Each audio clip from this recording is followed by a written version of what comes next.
A pessoa menos comentada da Santíssima Trindade é o Espírito Santo. Mas por quê? Uma das possíveis causas de nós termos adquirido uma visão errada de que ele é uma força, uma substância, um poder, e não uma pessoa em si, como nós vemos Deus Pai e Deus Filho Jesus Cristo, que na realidade é a versão correta do Espírito Santo como uma pessoa em si. E um dos agravantes para isso é não dar atenção à ciência que estuda essa pessoa, chamada pneumatologia, que é o assunto da aula de hoje, derivado da junção dos termos gregos pneuma, para espírito, e logia, para estudo. Então, preparados para aprender mais sobre essa pessoa da Trindade? Então vamos lá, aqui no canal Teologia é Vida. E aí, a gente fica feliz por isso. Confesso a vocês que esse tema é um tema que é muito negligenciado, infelizmente. A gente vai ver com vários expositores falando sobre essa questão, né? Da questão de deixar a pessoa do Espírito Santo de lado. E, por exemplo, a gente vê em Millard Erickson, em Berkhoff, em vários teólogos que falam sobre a evolução da doutrina bíblica no decorrer dos séculos. Mas então, eu também quero deixar aqui, lembrar a vocês que esse compêndio desses slides na verdade, é um aglomerado, né, que eu tinha já, que eu recebi também do colega Samuel Marques, daí sobre uma exposição que se fazia sobre heresiologia. Também tem, também coloquei alguma coisa do Ezequiel Soares sobre o livro dele que ele tem lá sobre seitas e heresias, principalmente sobre o trabalho do Testemunho de Jeová, e a pessoa do Espírito Santo. Alguma coisa também do Millard Erickson, tem citação indireta ali, e principalmente sobre o nosso livro que a gente está estudando, que é do Stanley Orton, que a gente está fazendo essa exposição. Então, vamos iniciar hoje. Eu vou fazer, na verdade, um apanhado geral dessa pessoa maravilhosa que está conosco em nós. E se porventura não der para terminar, 6h15 agora, né? Quero ver se na tarde, quero ver se fala 1 hora. E aí a gente deixa para o próximo sábado a continuidade. Tranquilo? Então, pode colocar aí para frente, Arthur.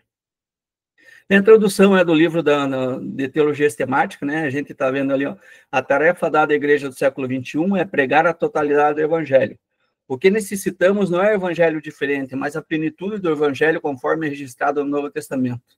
Destacamos esse fato porque o Espírito Santo tem sido negligenciado no decurso dos séculos, como eu falei para vocês.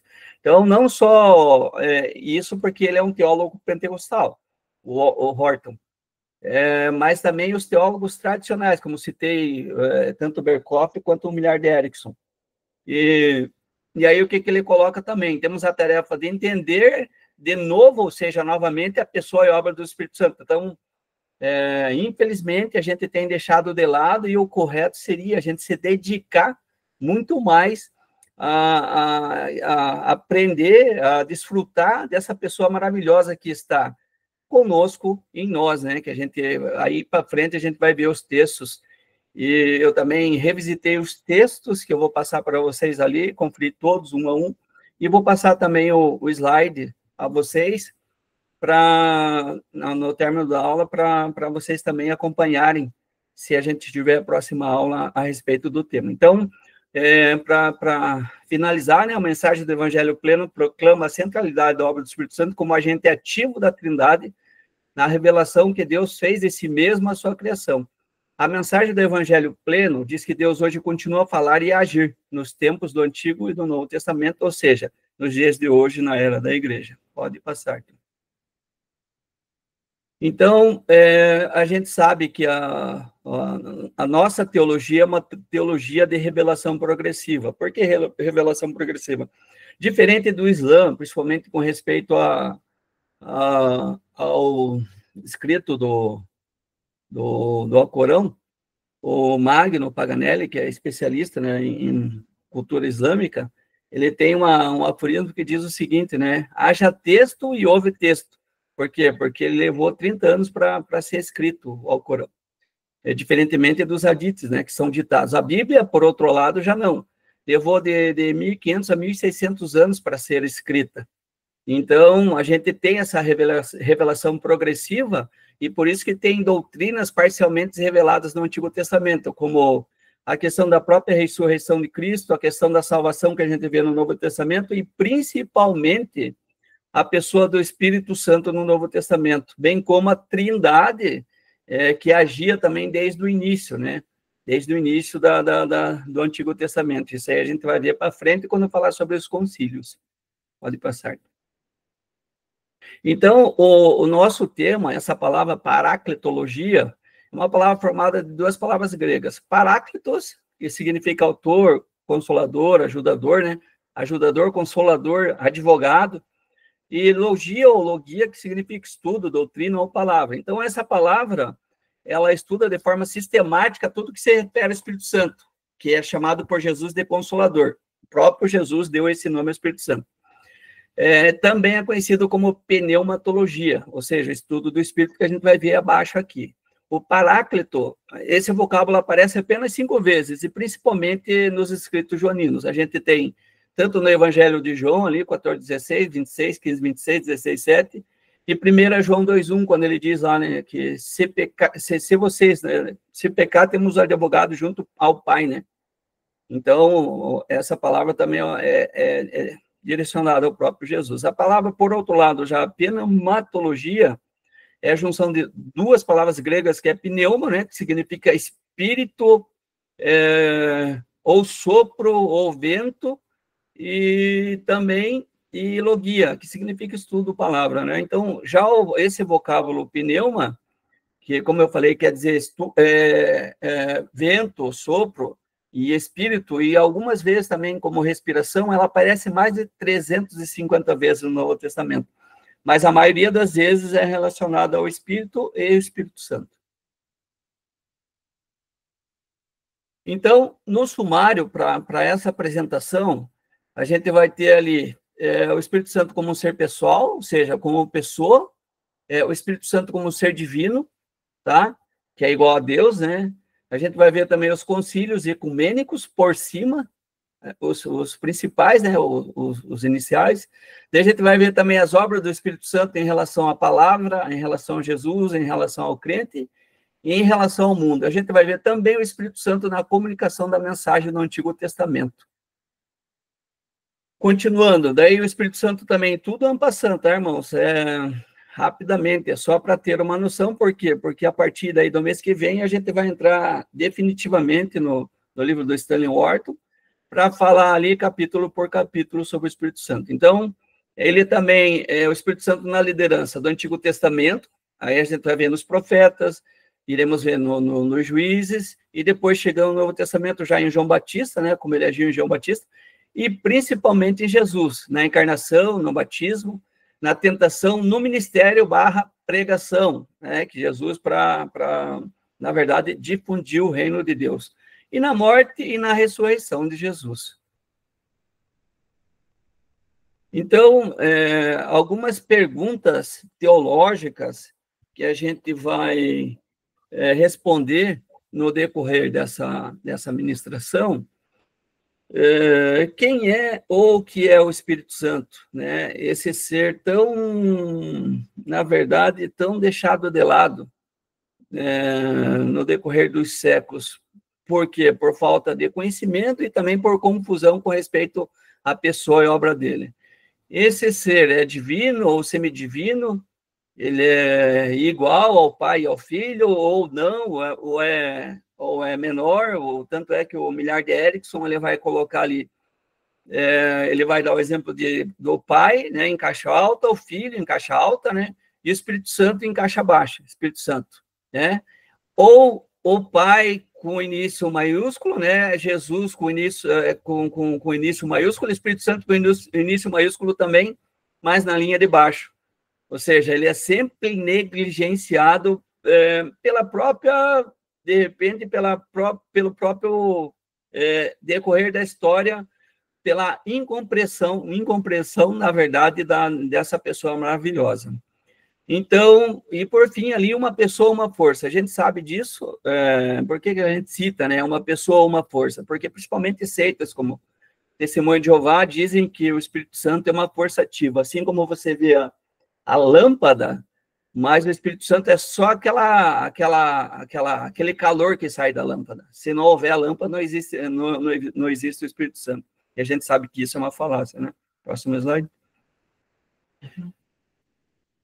Então, vamos com as respostas bíblicas com respeito ao próprio Espírito Santo. Então, a gente vai ver que o Espírito Santo é um ser pessoal, sim. E o que designa ele como um ser pessoal? A gente vê, o Espírito Santo, ele ensina. Então, assim, irmãos, antes de iniciar citando esses textos, a gente vai ver que a pessoa por que ele é tão incompreendido? O Millard Erickson vai dizer o seguinte, porque o texto que se refere ao Espírito Santo está entre o capítulo 14 de João e o capítulo 16, e é o próprio Cristo que fala sobre o Espírito Santo. Depois, claro, né, Paulo vai falar nos escritos paulinos, mas assim, é diferente de Jesus, que a gente tem aí os 4 evangelhos falando dele, aí a gente vê também as cartas, não só paulinas, mas joaninas, né, as epístolas gerais, com respeito ao próprio Filho, ao próprio Pai, mas o Espírito Santo, de fato, os escritos são menos que a pessoa do Pai e a pessoa do Filho. Então, a gente vai ver ali que o Espírito Santo, ele ensina... próximo, Arthur. O Espírito Santo, ele fala, então ele ensina, ele vai dizer ali em 14:26, né, que mais o Consolador, o Espírito Santo, que o Pai enviará em meu nome, esse ensinará. Então, assim, irmãos, não só no 14:26, como também no 15:26, então no 14:26 o Espírito Santo ele procede do Pai, no capítulo 15:26 ele procede do Pai por meio do Filho, tá? Então você pode acrescentar também o 14:26 e o 15:26. E no 16:14, por que tem essa ideia errônea da subordinação do Espírito Santo, principalmente desde Orígenes? Porque como ele procede do Pai por meio do Filho, então ele é subordinado aos dois. E ele veio para glorificar o Filho, que a gente tem em 16:14, mas a gente sabe que não, e a gente vai ver isso mais para frente. Então, o Espírito Santo, ele também fala, a gente vai ver ali naquele capítulo 2, 7, 11, 17 de Apocalipse, capítulo 2, verso 7, verso 11, verso 17, que o Espírito, quem tem ouvidos, ouça o que o Espírito diz às igrejas. Próximo, Arthur. Então, o Espírito Santo guia, a gente vê ali em Gálatas 5:18, Romanos 8:14. Próximo. O Espírito Santo, ele clama, pode passar todos, baixar todos. O Espírito Santo, ele convence, né? Volta lá. Ele convence. Então, ali em João 16, 8 ao 11, a gente tem aquele texto maravilhoso que o Espírito Santo, ele convence o mundo do pecado, da justiça e do juízo. Ele convence o mundo do pecado, porque por causa porque eu vou para o Pai, da justiça, né, e da justiça, né, e do juízo, porque na verdade o príncipe desse mundo já está julgado. Então o texto bem claro, ele vai dizer o seguinte: quando vier o Consolador, né, ele convencerá o mundo da justiça, do pecado, do juízo. Do pecado, porque eles não creem em mim, da justiça, porque eu vou para o Pai, e do juízo, porque o príncipe desse mundo já está julgado. Então, essa é a função também do Espírito Santo. Então, ele, como ser pessoal, ele ensina, ele fala, ele guia, ele clama, ele convence. Próximo, Arthur. Então, indo também, o Espírito Santo, ele regenera. A gente vê isso em João 3:6 e Tito 3:5, né, que ele, na verdade, é o fator regenerador da pessoa que crê em Cristo, né, do salvo em Cristo Jesus. Ele testifica, João 15:26, como eu citei para vocês ali, que ele é enviado por meio do Filho e testificará a respeito do Filho. O Espírito Santo escolhe obreiros, como a gente vê ali em Atos 13:2, quando o próprio Espírito Santo diz: separai-me a minha, Paulo e Barnabé. 20:28, quando ele vai falar também: olhai por vocês mesmos e pelo rebanho de Deus, ao qual o Espírito Santo vos constitui o bispo desse rebanho. Então, o Espírito Santo, ele também institui obreiros, né? O qual Deus comprou com o seu próprio sangue, diz o o final do texto ali de 20 e 28. O Espírito Santo julga, como a gente vê ali também no decorrer ali do Concílio de Jerusalém, Atos 15, e o Espírito Santo advoga, né? João, tanto 14, 16, como em Atos 5, 32. Próximo, Arthur. Então, continuando como um ser pessoal, ele envia missionários, como a gente vê ali em Atos 8, o exemplo que a gente tem de Filipe, indo para Samaria, depois pregando o evangelho, né, anunciando o evangelho, e muitas pessoas são salvas. O próprio o Filipe também, que é mandado pelo anjo para ir para aquele local ermo, e o próprio Espírito Santo também o envia para ele pregar o evangelho ao eunuco. Então, o Espírito Santo ele também convida, Apocalipse 22, 17, onde diz o texto lá que o Espírito e a noiva dizem vem, o Espírito Santo intercede, Romanos 8, 26, onde diz que ele nos ajuda com gemidos inexprimíveis. O Espírito Santo impede quando Paulo chega na Macedônia, em Atos 16, quando ele atravessa a Europa, que ele quer ir para Mísia, para a região ali da Ásia, mas o Espírito Santo impede ele 2 vezes deles ir para a Ásia, e o evangelho daí é pregado na Europa. Daí o Espírito Santo também se entristece, como em Efésios 4:30, como diz Paulo, né? Não vos entristeçais do Espírito Santo, ao qual vocês estão selados para o dia da redenção. O Espírito Santo também contende, né? A gente vai ver isso em Gênesis 3:6, onde o próprio Deus diz o seguinte: o meu Espírito não contenderá para sempre com o homem, tá? Indo para frente. Agora, os atributos da divindade, né, no Espírito Santo. Então, a gente vê que ele é onipotente. A gente tem o texto ali de Zacarias 4:6, não por força, nem por violência, mas pelo meu Espírito, ou seja, porque o Espírito que faz todas as coisas. Ele é onipresente, quando a gente vê ali em Salmo 139, para onde me irei do teu Espírito, para onde me irei da tua face?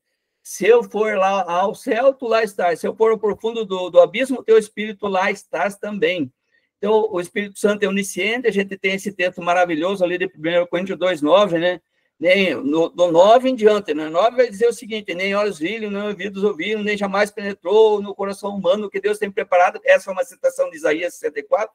Para aqueles que amam. Daí no verso 10, ninguém conhece as coisas de Deus a não ser o Espírito Santo, que conhece, que prescruta o próprio Deus. Então, isso ele também revelou a nós, falando do próprio Evangelho. O Espírito Santo também é eterno. A gente vê em Hebreus 9:14, que fala que pelo próprio sangue de Cristo e pelo Espírito eterno. A gente vê também que o Espírito Santo é criador. A gente vai ver em João 26:13, 33:4 e Salmo 134, 104:30, onde diz que envia teu Espírito e eles são criados. Então, esse é o Espírito Santo, irmãos. Também os atributos da divindade no Espírito Santo, a gente vê que o Espírito Santo gerou o próprio Jesus Cristo.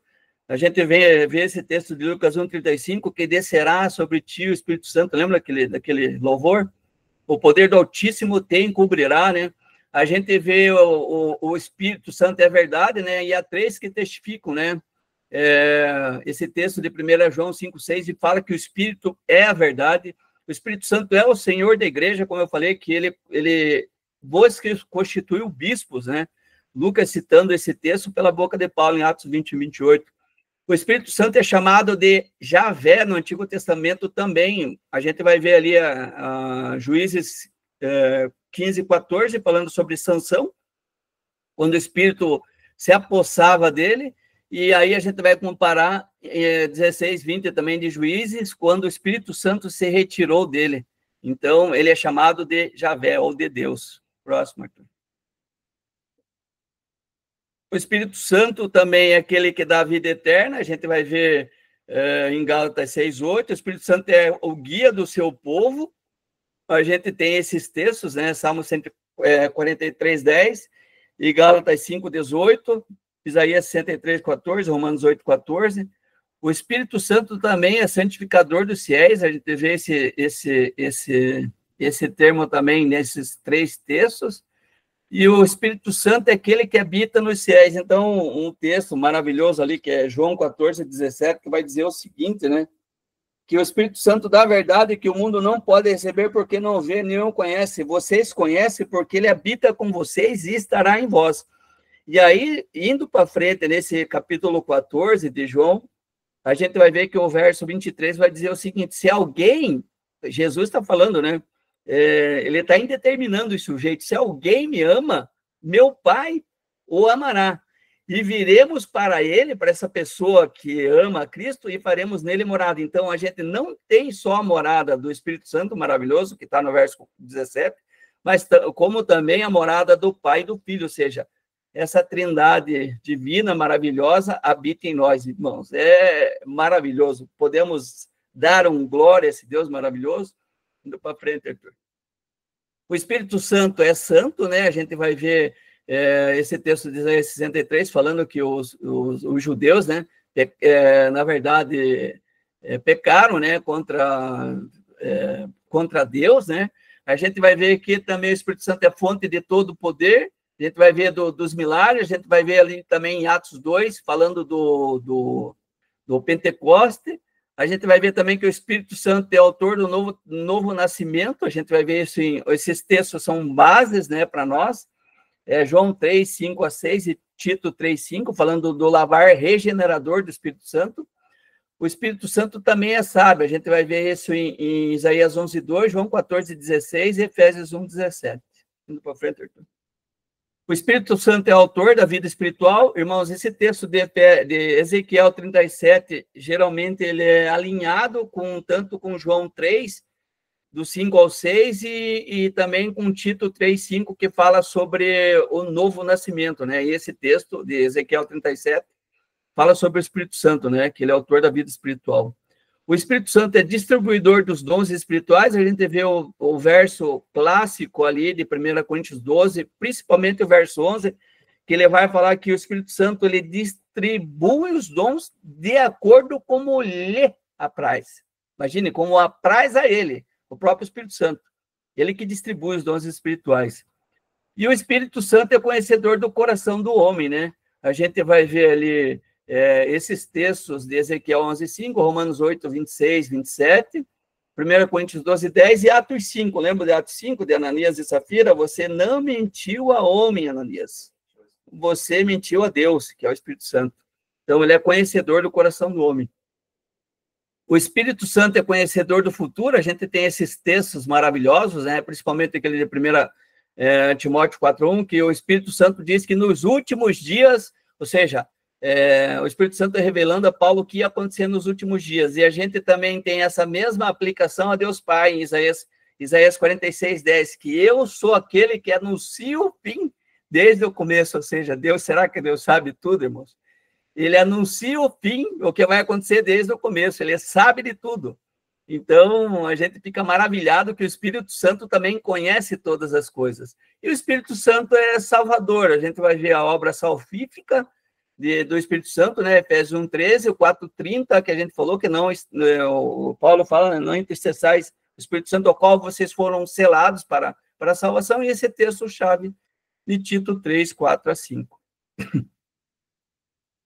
Agora, os concílios ecumênicos que a gente teve no decorrer da história, passando para outra parte. Concílio de Jerusalém. Então, só para vocês terem uma ideia, a gente tem ali, 1, 2, 3, 4, 5 concílios. Só um disse respeito ao Espírito Santo. Então, de Jerusalém, vocês conhecem muito bem, né? Que é de Atos 15, lá, que estava aquele embate sobre se os gentios eles tinham que guardar a lei, e etc., né? E aí foi resolvido que não, tá? Aí esse concílio foi no ano 49. Aí a gente tem o concílio de Nicéia falando sobre, tinha aquela questão se referindo ao embate sobre se o Filho e o Espírito Santo eram subordinados ao Pai, se eram da mesma natureza, e o cidadão que já estava difundindo isso era aquele presbítero Ário, né? Então, foi convocado por Constantino esse concílio de Nicéia para resolver não só isso, mas também outras coisas.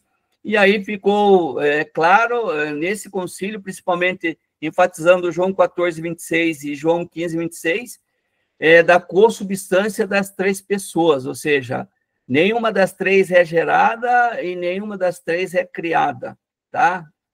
Então, esse concílio foi praticamente a página virada, né, com respeito principalmente à pessoa do Filho e do Espírito Santo. E no concílio de Constantinopla, que já foi no ano de 381, quem é o Espírito Santo? Se o Espírito Santo fazia parte, embora tenha no concílio de Nicéia, ele está no credo atanasiano, né, e no credo niceno, daí no de Constantinopla, o primeiro concílio de Constantinopla, foi enfatizado que o Espírito Santo era, na verdade, Deus. Irmãos, imagine, se o Espírito Santo esperasse o concílio de Constantinopla para dizer que era Deus, ele já estava em maus lençóis fazia tempo, né?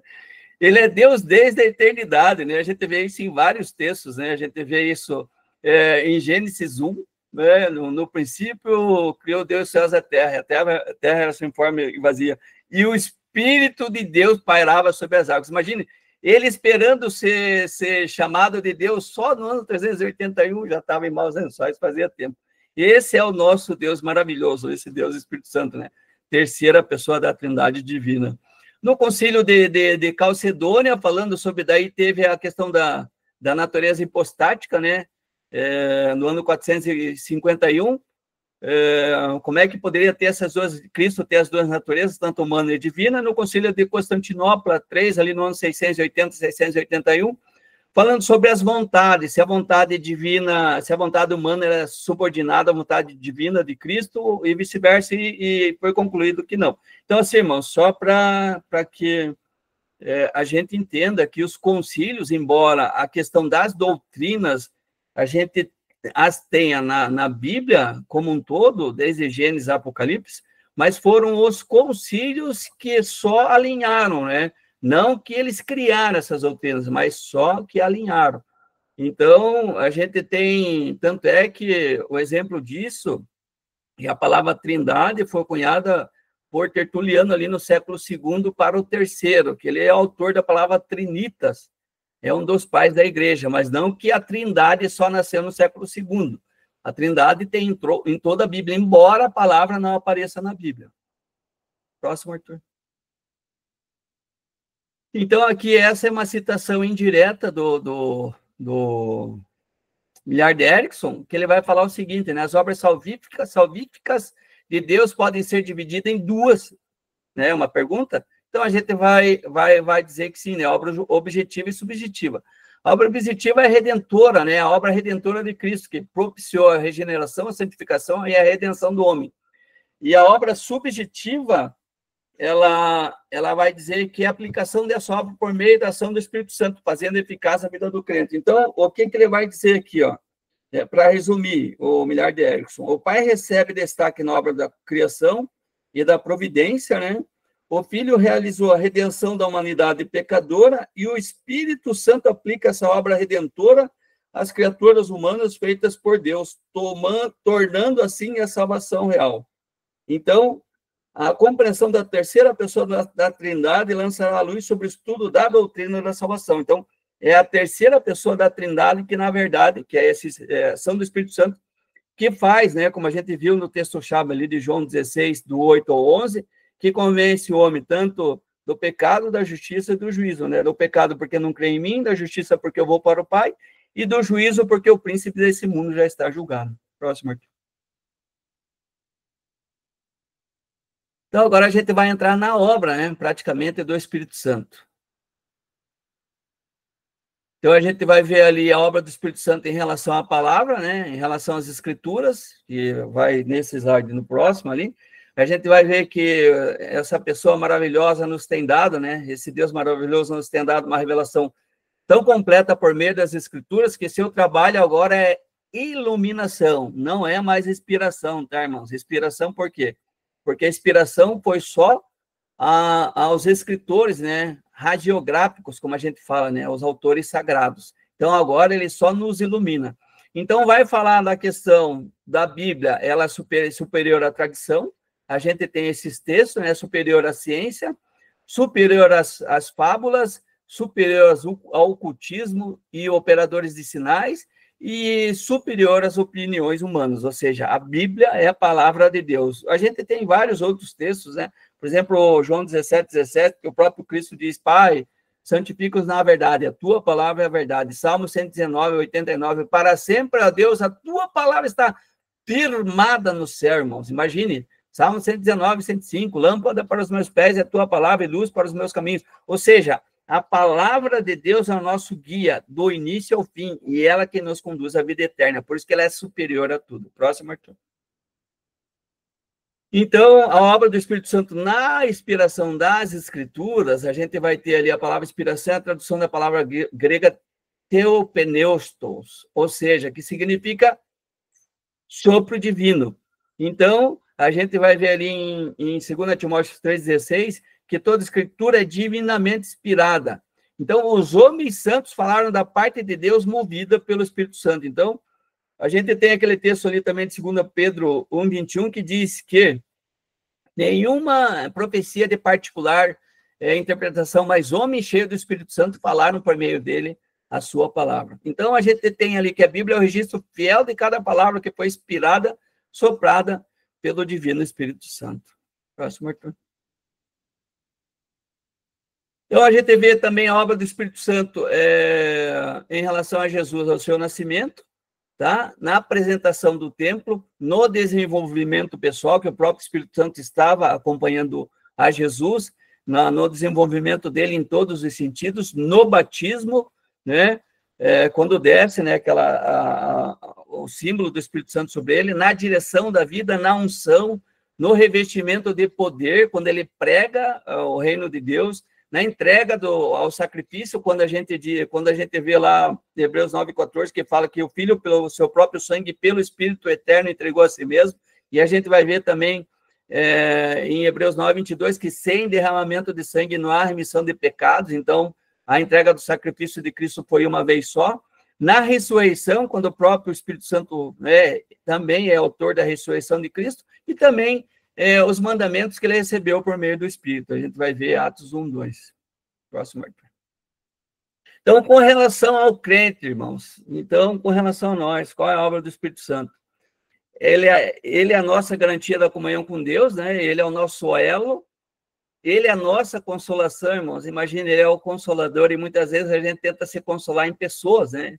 Em livros, em achismos, em parentes, em esposa, em filhos. Não que isso seja errado, mas a primeira pessoa para a gente buscar consolo e conforto é esse maravilhoso Deus que está conosco. Lendo uma vez um comentário a respeito de Efésios, já comentei com vocês, de 6:10 em diante, falando sobre a armadura de Deus, né? E assim, tá lá que muitas vezes a gente fala para um monte de pessoas o que está acontecendo com a gente, e muitas vezes esquece de falar com Deus, que é a primeira pessoa, na verdade, a ouvir as nossas lamúrias, nossas queixas, os nossos, ou seja, os nossos deslizes, né? Então, esse ser maravilhoso que nos consola, e a gente muitas vezes acaba deixando ele de lado acaba deixando ele por último, e ao contrário, né? A gente tem que colocar ele em primeiro lugar, em segundo, em terceiro, ou seja, em todos os lugares. Por quê? Porque ele é o nosso consolador diariamente. Ele é nosso intercessor espiritual, que a gente não sabe como orar, mas ele intercede por nós com gemidos inexprimíveis. Ele é o nosso vínculo vital com Jesus, né? Romanos 8:9. A nossa santificação, ele nos dá alegria, ele nos dá testemunho da nossa filiação com Deus. Então, o texto sagrado vai dizer que o Espírito testifica com o nosso espírito que somos filhos de Deus. Então, você tem essa certeza, eu tenho, nós temos essa certeza que somos filhos de Deus. E ele nos conduz à imagem de Cristo, né? Paulo falando isso em 2 Coríntios 3. Agora, em relação ao mundo material como um todo, daí a gente vai ver, como eu já tinha citado ali, Gênesis 1:1, a palavra Deus é usada no plural, ali Elohim, né? Mas pode ter certeza que é o próprio Deus, como Pai, Filho e Espírito Santo. Antes da Terra existir, ele já existia, porque ele não é um ser criado, ele é eterno, ele é Deus, né, o Espírito Santo, a gente tem isso em Gênesis 1:2. O Espírito Santo foi foi ativo, não, foi um ator ativo na criação do universo, a gente tem isso em vários textos, né? A gente tem, principalmente, Salmo 104:30, que eu gosto de citar, né? Que envia teu Espírito e eles são criados, né? Está falando sobre a obra da criação de Deus. O Espírito Santo também é autor da vida humana, a gente vai ver isso em Gênesis 2:7 e Jó 27:3. Continuando também em relação à humanidade como um todo, o Espírito Santo, antes do dilúvio, já pretendia convencer o homem, né? Pois a função é iluminar e conduzir a alma do homem a Deus. Então, a gente vê isso em 6:3, onde diz que o meu Espírito não contenderá para sempre com o homem, né? A crença de que as pessoas do Antigo Testamento não tinham o Espírito Santo deve ser rejeitada, pois a carne não pode produzir no servo de Deus. Então, assim, essa também é uma questão de bastante discussão, porque embora a gente saiba que o Espírito Santo ele agia em pessoas apartadas, a gente vai ver isso ali abaixo ali com Saul, né? 16:14, que ele sai de Saul, e no verso 13 ele entra em Davi, do próprio texto do 1 Samuel. Só que essas pessoas também, o Espírito Santo estava no meio delas. Porque imagine, se essas pessoas não fossem iluminadas pelo Espírito Santo, que seria o próprio Deus, como é que elas trilhariam, né? Como é que elas olhariam para frente para esperar o Messias? Não tem como, irmãos. Então, da mesma forma, quando dizem, né, uma parte da doutrina que diz que o Espírito Santo vai ser tirado da terra, irmãos, primeiro, né, não tem como crer nessa questão, por quê? Porque o Espírito Santo, ele é Deus, ele é onisciente, onipresente, onipotente, ele está em todos os lugares. Segundo, João 16:8-11, né? É ele que convence o homem do pecado, da justiça e do juízo. E terceiro, ele é o responsável pela salvação do homem. Então, da mesma forma ali, hoje, no Novo Testamento, a partir do Novo Testamento e na era da igreja, o Espírito Santo é o principal ator que age em nossas vidas. Então, o último ponto ali, o Espírito Santo se afastava de homens como Saul, no que se refere a capacitar os homens para serviços específicos, mas sempre teve por perto para reconduzi-los a Deus, né? A gente tem o Salmo 37 ali, 24. Entender, então, nessa questão, né? O Espírito Santo sempre estava orientando. A gente vai ver isso também em Zacarias 2:5, que vai dizer que o Espírito de Deus está no meio do povo. Então, assim, qual que é a diferença? A gente vai ver para frente, né? Do Antigo Testamento para o Novo. Então, o Espírito Santo, na comunicação da mensagem do Antigo Testamento, ele instrui o povo de Israel no deserto, a gente vai ver isso em Neemias, inspirou os compositores para produzirem cânticos, a gente vai ver isso nos livros poéticos, né? E os profetas eram inspirados pelo Espírito Santo ao transmitir a mensagem ao povo. A gente vai ver esse número 11:29, 10:5, 2 Crônicas 20:14, 20:19, e os falsos profetas também usavam os seus próprios falsos espíritos. Não temos só Ezequiel, né? A gente tem aquele texto lá dos falsos profetas também batendo de frente com Micaías. A gente tem o próprio Janes e Jambres batendo de frente com Moisés. Tá? Então, a gente tem várias pessoas que usavam de espíritos enganadores. Próximo, Arthur. Então, o Espírito Santo, agora já indo na liderança do Antigo Testamento, a gente tem José, tá? A capacidade dele de revelar mistério. Moisés também, a capacidade dele de liderar, né? E legislar. A gente vai ver os 70 anciões que mostraram habilidade como cooperadores de Moisés. A gente vai ter também Bezalel, que recebeu capacidade para construir o tabernáculo e passar essa sabedoria para frente. A gente vai ver nesses outros textos.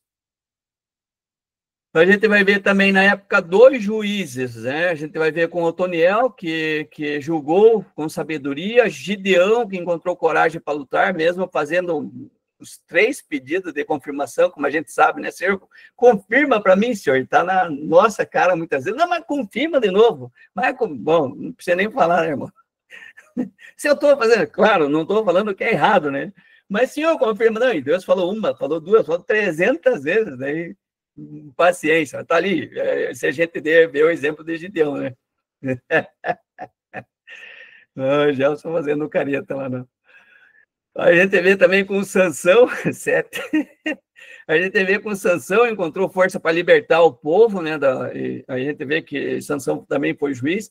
A gente vê também na liderança com Davi, que ele foi rei, poeta, cantor, profeta. Então, Davi também teve um ministério profícuo, né? Abençoado, claro, né? Também, embora seja um homem segundo o coração de Deus, mas vacilou como qualquer um de nós vacila, né? Mas o importante é que ele sempre teve um coração arrependido. A gente vai ver também os profetas, né? Que agiram inspirados do Antigo Testamento por esse Espírito Santo maravilhoso. Então, agora, já caminhando mais para a metade, para o final, a gente vai ver aí em João Batista, né? Ele foi possuído, né, pelo Espírito Santo. Desde o ventre da sua mãe, a presença do Espírito se evidencia na autoridade, né? Que ele falava, exortava o povo, na firmeza, quando ele anunciava a salvação, falando, né, que o reino de Deus havia chegado, e pela energia com que denunciava o pecado do povo, né? Raça de víboras, quem vos avisou, né? Para vocês fugirem da ira de Deus. Pela convicção com que predizia o caráter sobrenatural do ministério de Jesus, né? Que eu não sou digno nem de amarrar suas alparcas, né? Suas sandálias. E pela forma como protestava contra o pecado de Herodes, né? Ele falava, não é lícito possuir a mulher, né? Do seu irmão, né? Então, a gente sabe disso pela ousadia, porque ele era cheio do Espírito Santo. Próximo. Quantos slides faltam? Faltam 10. Então, irmãos, a gente tem aí as profecias sobre o Espírito Santo no Antigo Testamento. A gente, principalmente Isaías, né, falou que sobre o servo do Senhor, o Espírito de Deus repousaria. A gente tem isso em Isaías 11, 1 ao 4, e principalmente o texto 42 e de 61, que a gente vai ver ali em 4:21, que o próprio Jesus, a gente vai ver isso mais para frente, que diz, hoje se cumpriu as escrituras que vocês ouviram nos seus próprios ouvidos.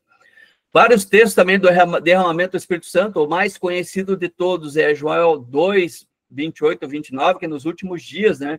Isso aí eu comentei no início com vocês ali, que vossos velhos terão sonhos e visões, vossos filhos profetizarão. Então, qual que é a diferença, então, do Antigo para o Novo Testamento?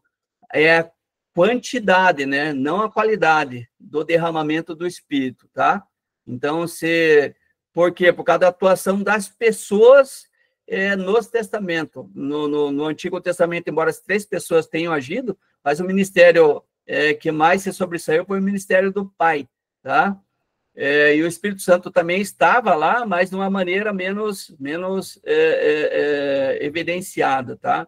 E Jesus, o ministério dele foi a partir do Novo Testamento, embora profetizado no Antigo. Então, a gente também tem profecias sobre futuras obras do Espírito Santo com os judeus, que a gente vai ver ali, Ezequiel, principalmente 37 e 38, né, a profecia do Vale dos Ossos Secos, e que o Espírito Santo vai tratar, que o próprio Deus vai tratar novamente com Israel. Próximo. Então, agora o Espírito Santo em Jesus, caminhando para o Filho, maravilhoso. Então, ele realizou o mistério da encarnação, permaneceu e atuou em Jesus, fortaleceu Jesus até a morte, ressuscitou e levou Jesus ao céu. A gente tem ali o mistério da encarnação. O Espírito Santo virá sobre ti, é aquele texto que a gente citou, por isso que aquele que vai nascer é santo e será chamado Filho de Deus. Então, isso já predito pelo anjo a Maria, né? Sobre a unção do Espírito Santo, nessa questão da encarnação. Também temos ali que o Espírito Santo soprou sobre Maria e fecundou com o seu poder. Aí o Filho de Deus fez-se homem, né? E o Verbo encarnou e veio habitar conosco. Glória a Deus por isso, né? A gente tem também o Pai dá a Jesus o Espírito sem medida, né? Que Jesus fez se batizar como um homem qualquer, mas quando saiu das águas, os céus rasgaram-se e o Espírito Santo desceu sobre ele em forma corpórea, como uma pomba. Na verdade, para turbinar o ministério de Jesus, a gente vê ele acompanhando desde o início ali, como a gente viu no texto de Lucas, principalmente capítulo 1, 2, aí no capítulo 3. A gente tem também que o Espírito Santo está, o próprio Jesus pregando esses dois versos, o cumprimento de Isaías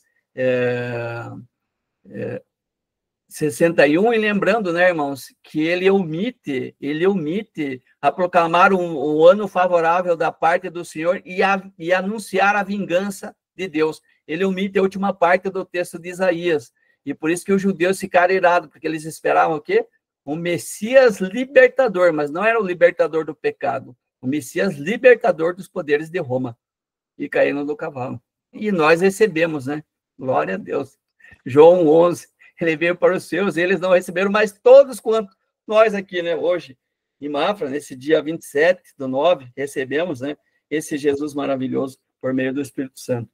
Então, pelo poder do Espírito também, Jesus anunciou o reino de Deus, o reino de Deus é chegado, expulsou demônios, como a gente vê em Mateus 12:28, e ressuscitou os mortos. A gente tem vários textos a respeito disso.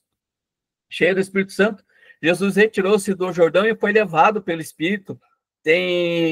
Marcos fala que ele foi impelido, né, pelo Espírito ao deserto, onde teve durante 40 dias e 40 noites tentado pelo diabo, né, mas o Espírito Santo estava com ele. A gente vê também o espírito profético, né? Foi pelo poder do Espírito Santo que Jesus passou de aldeia e aldeia, anunciando o reino de Deus, completou o seu tempo e o reino de Deus está próximo. Arrependei e credes no evangelho. Então, o próprio Jesus anunciando o reino. Imagina, irmãos, o verbo encarnado, Deus encarnado pregou esse evangelho. E muitas vezes a gente não quer pregar, né? A gente tem que pregar com o nosso, nem que seja com o nosso testemunho, como diz Billy Graham, né? Dizia Billy Graham, 99 pessoas lerão a Bíblia. Lerão o teu testemunho, uma lerá a Bíblia. Então, a gente, nem que seja com o nosso testemunho, tá, irmãos? A gente tem que pregar esse evangelho maravilhoso. Pelo poder do Espírito Santo, Jesus se ofereceu a si mesmo, tá? Então, a gente viu esse texto ali pelo sangue dele, né? Pelo sacrifício dele, e como também pelo Espírito Eterno se entregou. Então, o Espírito da ressurreição, caminhando para o final, irmãos. O Espírito da ressurreição, Jesus foi crucificado, morreu e foi sepultado, e seguramente ninguém se lembraria mais dele. Mas, pelo poder do Espírito Santo, Jesus ressuscitou. O mesmo Espírito que realizou o mistério da encarnação, arrancou do sepulcro que ficou vazia. Na manhã do dia da Páscoa, todas as nossas esperanças se tornaram realidade. Oh, glória! E as considerações finais, irmãos, viu? 19 horas certinho. Ó.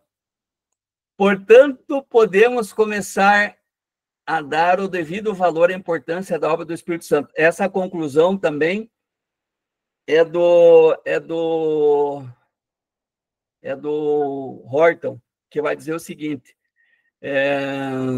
que devemos dar o valor à importância da obra do Espírito Santo como sinal da inclusão do crente no corpo de Cristo, e como sinal diante da igreja. O Espírito Santo confirma não somente a ressurreição, mas também, por extensão, a veracidade das Escrituras. Pois sem o penhor, lembram de Efésios 4:30, que ele nos selou, né, para o dia da redenção, essa primeira prestação do Espírito Santo para nos ensinar, guiar na verdade, como a gente tem ali em João 14:26, 15:26, e dar testemunho de Cristo, não haveria igreja hoje, irmãos. Não haveria igreja. Se o Espírito Santo não capacitasse, como a gente viu ali em relação ao crente ao mundo e o próprio mundo, não existia igreja, hoje não existiríamos nós aqui. Porque não haveria evangelho a ser pregado, porque é ele que convence o homem do pecado, da justiça e do juízo.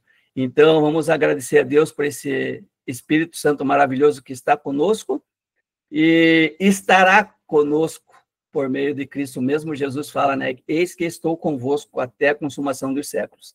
Então, o próprio Jesus também diz, né, que em João 14:16, que o Espírito Santo estará para sempre convosco, né, porque ele iria ao Pai. Então, finalizamos aqui essa pequena introdução. Fico feliz, né, pelos irmãos ali também de participarem ali de ouvir, né, essa mensagem. Vou passar também o slide no grupo ali, irmãos, para vocês. Aí, a hora que tiver um tempinho, analisem todos aqueles textos ali com a Bíblia na mão. Aí, fiquei hoje, pela manhã ali, e folheando todos os textos novamente, né? Dei uma preparada durante a semana nesse trabalho. E é isso. Essa é a vontade de Deus para as nossas vidas. Aí estou voltando com a Flávia.